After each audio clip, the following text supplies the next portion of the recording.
Ito ang ikatlong araw na wala sa akin tabi si Alex. Para akong mababaliw dahil for the first time in my life, ngayon lamang ako nakaramdam ng pangungulila sa isang lalaki bukod sa aking magulang nang sila ay mawala sa mundo. Matapos kasi ng aming mainit na tagpo, kinabukasan ay hinatid niya ako. Nagulat pa ako nang namumula na ang mga mata nito na para bang maiiyak. Mawawala daw ito at kailangang umalis ng bansa. Halos ayaw ako nitong bitawan sa pagkakayakap. Wala itong tigil sa kakahabilin sa akin na akala mo'y mawawala ako. Ang paulit-ulit pa niyang habilin sa akin ay huwag na huwag daw ako makikipag-entertain sa mga lalaki o mas maiging huwag na daw akong titingin sa iba. Hindi ko tuloy alam kung kikiligin ba ako sa kanyang sinasabi o maiinis. Hanggang ngayon din kasi wala man lang text o tawag ang taong iyon. Palagi pa naman ako nakaabang sa aking cellphone in case na nagparamdam ito. Napatitig ako sa hawak kong black card. Ibinigay ito sa akin ni Alex bago umalis. Nagulat pa ako nang ma-realize na hindi ito basta card lang dahil tanging mayayaman tao lamang ang nagmamay-ari ng ganitong klaseng black card. Ibili ko daw ng gusto ko para sa sarili. Kumain ako ng kumain at huwag ko daw pababayaan ang aking sarili. Nakakahiya lang. Sa totoo lang, dahil 3 araw ko lang itong tinititigan. Wala akong balak gamitin ito dahil may pera naman ako. Hindi rin naman ako maluhong tao at lalong nakakahiya namang gamitin ang card ni Alex. Sobrang miss na miss ko na siya, lalo na sa tuwing naiisip ko maiinit namin tagpo. Napapakagat labi na lamang ako. Kailan ang uwi mo, Kurimaw? Salita ko sa hangin habang tulala sa kawalan. Mas lalo akong nalungkot ngayon. Wala na nga akong kasama dito sa bahay. Wala pa si Alex ko. Napatingin ako sa aking laptop. Siguro kailangan ko na rin bumalik sa pagsusulat. Matagal-tagal na rin ang huli ako magsulat kaya napagpasyahan ko na lamang na umupo sa upuan at humarap sa table kung saan nakapatong ang aking laptop. Napakunotno ako ng mabasang email mula sa publisher company kung saan ako nagpapasa ng manuscript. Magkakaroon ng party ang aming boss dahil magre-retiro na ito at papalit na pala ang anak nito. Matagal na ang usap-usapan na iyon at ngayon pala ay matutuloy na. Ang event ay mangyayari Friday, 2 days from now. Lahat ng writer, author at mga staff ng company ay invited. Mabuti naman para kahit paano hindi ako maburyong. Bulong ko sa aking sarili. Umikot ako sa harap ng salamin kung ayos ng aking itsura. Simple lang naman ang aking suot. Nakadress ako ng fitted na flower ang design. Litaw ang aking balikat. Nagsuot din ako ng white cardigan para hindi ako lamigin. Habang 2 inches pointed heels na kulay black ang sandals ko. Inilugay ko lang ang buhok ko at naglagay ng clips sa isang side. Light makeup lang din ang inilagay ko sa muka. Hindi na ako magpapaganda ng husto doon dahil wala naman akong papagandahan. Wala naman si Alex ko doon. Naglakad na ako palabas habang hawak ang pouch ko na may lamang cellphone, tissue at wallet. Kailangan ko pang lakarin hanggang labasan dahil wala naman tricycle dito sa village. Nagulat pa ako na may 2 lalaki na medyo malaki ang katawan na pasimpleng sumakay sa isang kotse. Hindi ko sila kilala dahil hindi naman sila familiar sa lugar o baka bagong naninirahan sa lugar na ito. Nang makalabas ng village ay agad akong pumara ng taxi. Wala pang 1 oras ay nakarating ako. Dahil 7 PM naman ang start ay maaga pa ako ng 15 minutes. May ilan akong kaibigan na parehas kong writer. Kadalasan sa kanila ay may asawa at may mga anak na. Meron din naman mga estudyante pa. Nang makapasok ay napangiti ako sa isa kong co-writer, si Mia. Ay, musta ka na? Nakangiti nitong lapit sa akin. Ito, pretty pa din. Ikaw ba? Nakangisi kong sagot dito. Tumawa ito. Ikaw naman pretty, pero parang may nagbago sa'yo ah. Mas lalo kang gumaganda. Blooming? Ay boyfriend ka na? Sinipad pa ako nito mula ulo hanggang paa. Bigla ako nag-blush at tumawa ng bahagya. Tinaasan ko ito ng kilay bilang pagsang-ayon. Nanlaki ang mga mata nito at napahawak pa sa bibig sa gulat. Oh my gulay. May jowa ka na, Day? Kailan pa? Gwapo ba? Gano'n ka yummy? Secret, walang klot, baka agawin mo. Nakangisi kong ani dito. Napairap ito sa akin. Kahit nugnog yung jowa ko, hindi ko naman ipagpapalit yun, no? See, nakatatlong anak na nga kami. Nakanguso nitong sagot. Parehas kaming natawa. Maya-maya pa'y nag-announce ng MC. May mga nakamustahan ako ibang kakilala at ilang mga heads namin. Ang aming boss na si Mr. Martin at Mrs. Rosana Lopez ay magpapaalam na. May mga speech sila. Ang iba'y nakakatawa, inspirational at nakakaiyak din. Ipinakilala na din ng anak nitong si Luis Lopez ang siyang papalit bilang bagong CEO. May itsura siya at mukha talagang professional. Marami pa ang kinilig ng malamang single pa ito. Siguro kung sa ibang pagkakataon ay baka kinilig na rin ako pero hindi dahil meron na akong Alex. Sa kanya lamang ako titingin at magiging loyal. Lalo pa at sobrang mahal na mahal ko si Alex. Masaya kaming kumakain at umiinom sa round table kasama ng iba naming kasamahan. Pero biglang natahimik ang tatlo kong kasama at nakatingin sila sa akin likuran na aking ipinagtataka. "Can I join with you, ladies?" Boses iyon ni Sir Luis. Napangat ang aking ulo at nagulat pa ako nang makita ko nakatunghay sa akin si Sir Luis. Mabilis ako napatingin sa aking mga kasama na ngayon ay parang nanunodyo ang mga mata. "Sir, dito na po kayo umupo katabi ni Aryan." Salita ni Jenny. "Is that okay with you?" Nakatingin pa rin ito sa akin. "Opo po kayo, sir." Sugot ko na lang at nakakahiya naman kung tatanggihan. Ito na ang bago namin boss. Umupo ito sa aking kanan habang nasa kaliwa ko si Mia na ngayon ay kumukurod sa akin na para bang kinikilig. Gusto ko sana itong samaan ng tingin. Tahimik lamang ako na nakikinig sa mga ito habang panakanakang tinatanong naman si Sir Luis. Sumasagot din ako kung minsan, kailangang sumingit na sumagot. "Huwag mo kaming pansinin, Sir Luis. Si Aryan po kasi matagal na dito. Siya ang alam namin single pa hanggang ngayon." Nagulat pa ako sa sinabi ni Wina. "Oh, really? That's nice." Ang laki ng pagkakangiti ni Sir Luis. Bigla akong nahiya at nailang sa paraan ng tingin nito sa akin. Para kasing may kakaiba sa bagong boss namin. "May boyfriend na po ako." Lahat sila napatigil. Para na lang kay Mia na siyang natawa. Pero mabilis ding natahimik at uminom ng wine. "You already have a boyfriend?" Tanong ni Sir Luis. Tumango ako. "Yes po, sir." "Kailan pa, Aryan?" Chismosang tanong ni Wina. "Oo nga, parang kailan lang wala pa, ngayon meron na." Segunda ni Jenny. "Oh, ano naman?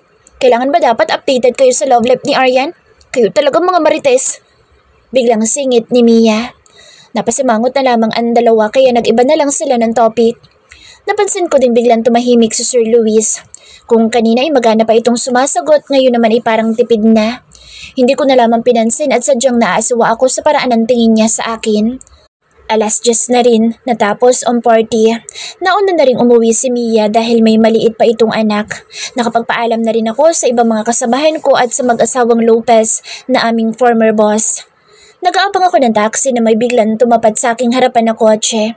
Bumukas ang bintana at nagulat pa ako nang mapagsino iyon, si Sir Luis. "Hop in, ihahatid na kita." Nakangiti ito sa akin. Napaawang ang aking labi. Nakapagtataka lang dahil ang alam ko ay nauna na itong umuwi. Pero bakit nandito ito ngayon sa harap ko mismo? "Huwag na po, sir. Papasakay na rin po ako." Nakangiti ako dito bilang paggalang pero sa loob-loob ko ay naasawa talaga ako. Hindi pa naman kami ganun ka-close kahit pa siya na ang bago namin boss. "Sakay na. Ayoko napapahiya sa inaalok ko." Ilang segundo muna akong natigilan bago sumagot. "Sige po, sir."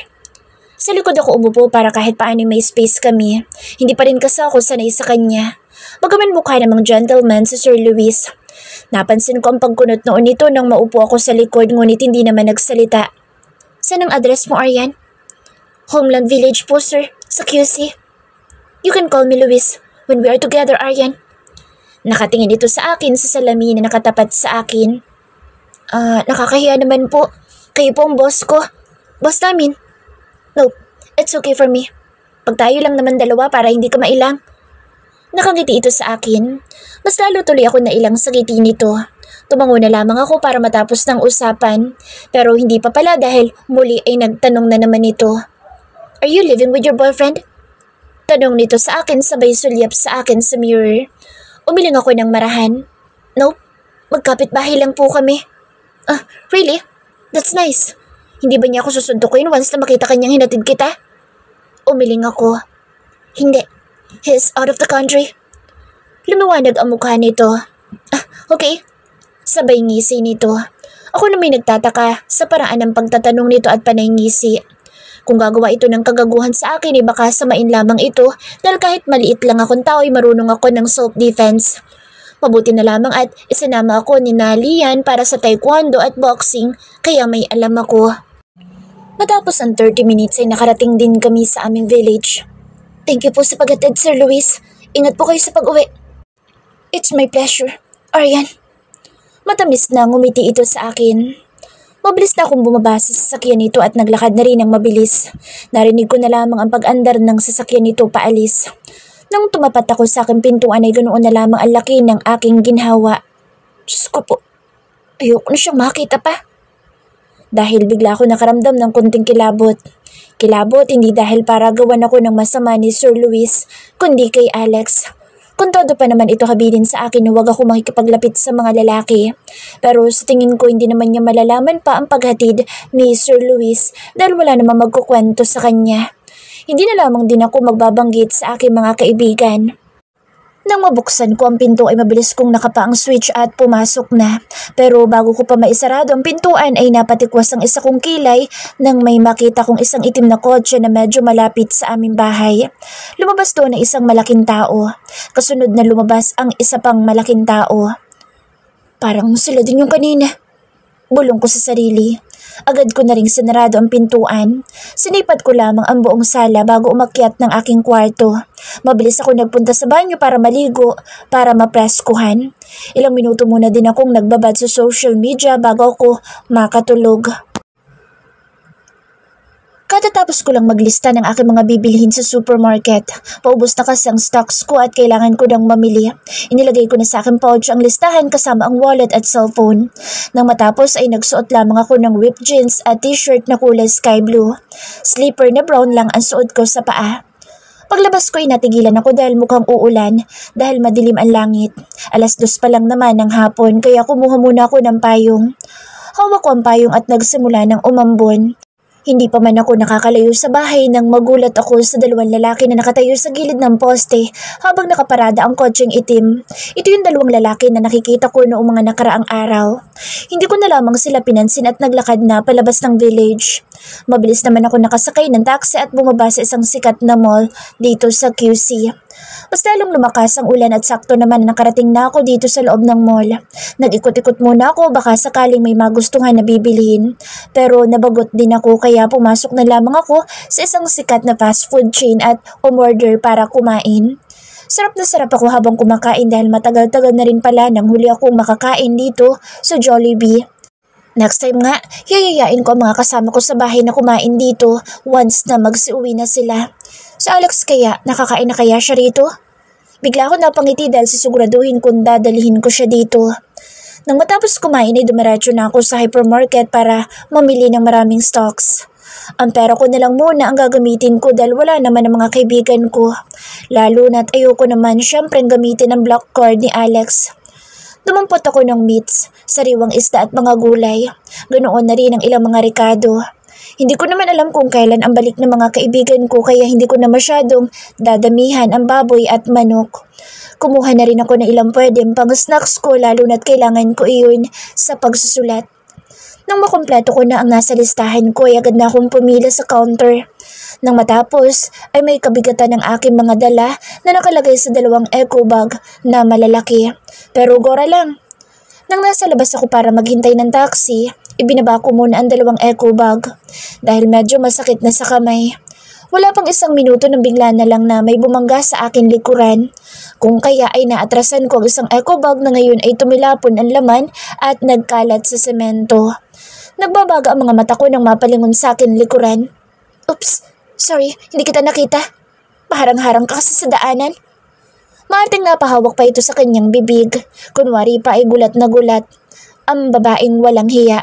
Sa Bettina, ang pinsan kong anak ng aking tiyahin na mga mukhang pera. Naningkit ang aking mga mata sa babaeng ito na kahit kailan ay hindi namin itinuring na magpinsan ng isa't isa. Hindi mo ko nakita? O sadyang may saltik lang yung utak mo, Bettina? Asar ko dito. Humarap ito sa akin ng maayos at ngumisi ng nakakaasar. Kulang pa yan, gaga. Baka nakakalimutan mo kung paano niyo ako pagtulungan ng bruha mong kaibigan. Hiyaw nito sa akin ay kinatingin ng ibang mga tao. 3 buwan na ang nakalilipas nang makabanggaan kami ng pinsan kong ito. At muli ay nilait-lait na naman niya ako na akala mo naman ay kinaganda niya. Nagkataon pang kasama ko noon si Lian. Hindi ko na sana ito papatulan ngunit nagulat na lamang ako nang inuppercut ito ni Lian at tumilapon ito. Pero dahil puro paganda at lampa itong si Bettina ay hindi ito nakaganti kay Lian. Umabot pa hanggang pulis siya. Mabuti na lamang at dumating si Mika at Lander na kakambal nito. Nagkaaraglohan na lang. Hindi ko alam pero feeling ko nagpapakyut pa ang Bettinang ito sa kapatid ni Lian. Kung gaga ko pues, ikaw yawa ka. Pulutin mo itong mga pinamili ko kung ayaw mo paduguin ko yung uso mo ngayon, Bettina. Mapanganib ang boses ko habang mababa kong sinasabi iyon. Hindi ko natutuwa talaga sa tuwing nagkukrus ang landas namin dalawa ng babaeng ito. Tumawa ito ng mapang-asar. At bakit? Nagmamayabang ka ba ngayon? Nasaan na yung pinagmamalaki mong kaibigan? Ipagtatanggol ka na naman ba ulit para makagante? Panguyam nito sa akin. Lumingali nga pa ito at lumapit sa akin sabay duro sa aking mukha. Para sabihin ko sa'yo, gaga, huwag mo ko tinatakot. Ganyan talaga nangyayari sa mga ulilang gaya mo, no? Asal kalye. Napipikang hinawakan ko ang dulo ng daliri nito at inipit. Oh my God, bitiwan mo ako! Hiyaw nito sa akin. Sure. Sabay tulak ko dito. Marami mga tao ang biglang pumalibot sa amin. Marami mga bulong-bulungan na hindi ko na maintindihan. Napahiyaw ng malakas si Bettina. Napasmig na lang ako dahil alam ko na ang kasunod nito. Hindi ito titigil hanggat hindi ito makakapanakit dahil kahit wala itong sakit sa pag-iisip ay parang baliw ito para lang makaganti kaya naganda ako. Nang makakuha ito ng tiyempo ay mabilis ito lumapit sa akin kaya napailag ako sa akmang paghawak nito sa aking buhok. Dumiretso ito sa aking eco bag na ngayon ay mas lalong nagkalat ang aking mga pinamili. Pero nagulat ako nang bigla niyang ibuhos ang laman ng lahat ng iyon at walang awa na pinag-aapak-apakan. Itigil mo yan, Bettina! Malakas ko siyang itinulak. Nagpupuyos ang aking dibdib sa galit dahil mga pagkain ang inaapak-apakan nito. Mabilis kong dinampot ang mga iyon para sana ibalik sa eco bag. Nagulat na lamang ako nang bigla akong nahilo at napaigik sa sakit nang bigla akong itulak kaya napahiga ako sa semento at ngayon ay nakadaga na sa akin ang nababaliw na sa Bettina at ngayon ay hawak-hawak ang aking buhok. Tama na, Bettina! Awat ko dito. Kulang pa ito sa ginawa niya sa akin. Lalo ka ng Aryan ka. Lahat na lang ikaw magaling. Matagal ko na itong gustong gawin sa'yo. Patuloy ito sa pagsabunod sa akin habang ako'y napahawak na rin sa kanyang buhok para gumanti. Pero dahil may kaliitan ako at matangkad ito ay nahirapan ako lalo na't nakadagan ito sa akin. Ramdam ko ang kalmot sa aking mukha kaya kinalmot ko rin ito. Stop that! Malakas na boses ang nagpatigil sa amin.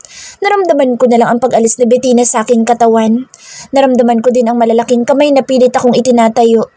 Hindi ko na maintindihan ng mga tao dahil talagang nahihilo ako dahil sa pananabunod sa akin ni Bettina. Tama na po, ma'am. Uwi na tayo. Boses ng lalaki na nakaalalay sa akin. Hindi ko pa ito matingnan dahil nakatuon lamang ako sa bruha kong pinsan na ngayon ay bitbit na ng mga gwardya ng mall. Naghihiyaw ito at puro pagmumura ang lumalabas sa bibig habang itinuturo ako. Kawawa naman si ate, napagtripan ng baliw. Oo nga, pati mga pinamili inapakan. Diyos ko, makakarma ang babaeng iyon. Takas ata sa mental. Marami pang mga boses ang hindi ko na napagtuunan ng pansin dahil nakapako na lamang ang dugo sa aking ilong. Ma'am Aryan, your nose is bleeding. Napaangat ang paningin ko sa lalaki may hawak sa akin. Napakunot no ako nang mapagsino ito dahil ito ang lalaki nakita ko malapit sa aming village. Napadako ang paningin ko sa kabila dahil pinupulot na lalaki malaki ang katawan ang mga pinamili ko at inilalagay sa eco bag. Sino kayo? Para lagi ko kayong nakikita. Tanong ko dito habang hawak ang aking ilong na dumudugo. Ma'am Aryan, dumiretso na tayo ng ospital at baka may mangyari sa inyong masama. Malakas ako nitong hinila at nagulat na lamang ako nang nasa loob na ako ng sasakyan papunta sa hospital. Sino kayo? Bakit hindi kayo sumasagot? Pangungulit ko sa dalawang tao na nasa harapan nakaupo habang ako naman ay nasa likuran. We gonna tell you later, Ma'am Aryan. Napaawang na lamang ang aking labi dahil sa pagsalita ng mga ito ng English with accent pa. Alex Personover Voice. Kasalukuyan kami ngayon sa isla ng Johor sa bansang Somalia para tapusin ang teroristang Hadu. Matapos kaming ipatawag ni Big Boss para sa panibagong misyon ay walang patumpik-tumpik na agad kaming lumarga. Dahil isa ako sa miyembro ng aming secret organization, ang Bratsvu. Ngayon lamang ako nakaranas ng matinding kalungkutan para sa aming mission dahil sa aking naiwan, si Aryan, my baby girl. Shit, I miss her so bad. I can't tell her what's the reason why I need to leave her. Ayoko siyang mag-alala. Hindi ko din alam kung kailan matatapos ito dahil kung minsan, inaabot kami ng ilang araw, linggo o buwan. Depende kung gaano kabigat ang aming tatrabahuhin. Nagkahiwa-hiwalay kami ng iba kong mga tropa dahil sa sobrang masukal ang remote area ng lugar na ito. Punong-puno na ng halaman ang buo kong katawan, idagdag pa ang suot naming full combat at Armalite.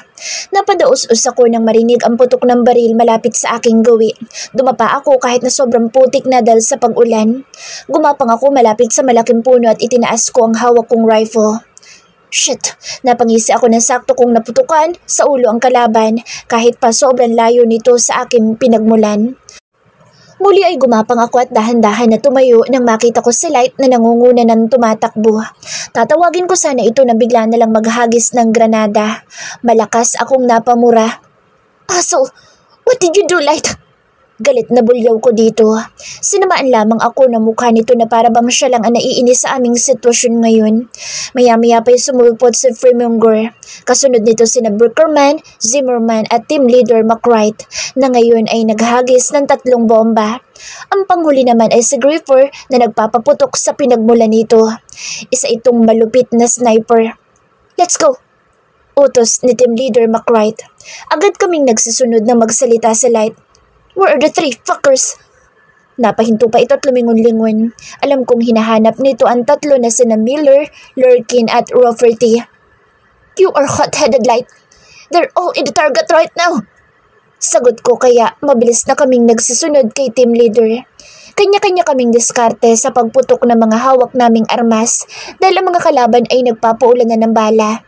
Kaya kailangan ay matapos ng aming trabaho kung gusto pa namin buhay na makauwi.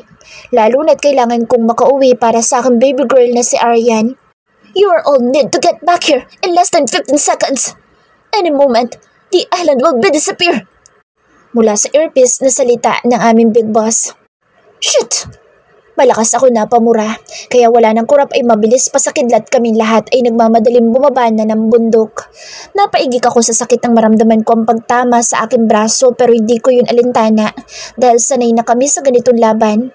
Pero nakita ko ang pagsama ng mukha ni Fremonger dahil mukhang natamaan din ito. Malalakas na mura ang bawat salita namin nang magbilang na si Big Boss para agad kaming makaalis ng isla. 10, 9, 8. Dagdag pa sa dinaraanan namin ang basang lupa na halos magkanda gulong-gulong na ang iba sa amin. 3, 2, 1. Malakas na napahiyaw ang bawat isa.